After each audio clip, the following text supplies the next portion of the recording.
Nobody can really buy your eyes or your ears. And if they can buy your eyes or your ears, and you gladly submit to watching advertising all day long, you're definitely part of the digital underclass.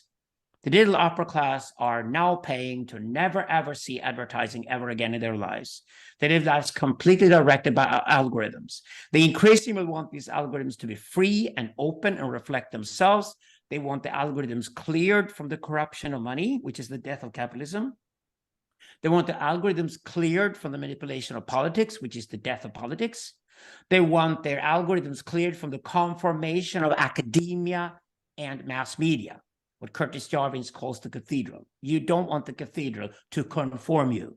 You want it out of the way, because we don't want to be manipulated. We don't want to be corrupted.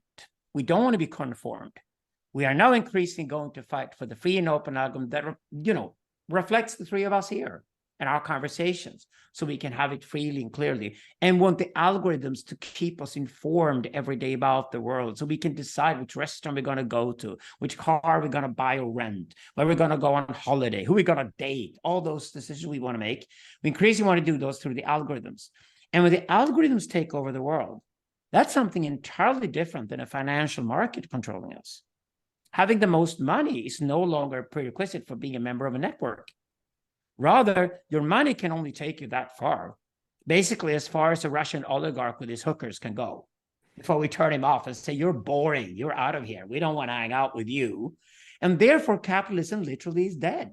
Capitalism will die the way feudalism died, and capitalism will be subordinated to a system of attentionalism, where all the most valuable people in the world with their networks will only ever look at their own attention. And what do you give your attention to? Where do you put your eyes? Where do you put your ears? You connect them with the algorithms. You become informed. You become this subject who's constantly the flow between the algorithm and the interaction with the outside world. And advertising can no longer reach you. That's the point with attention.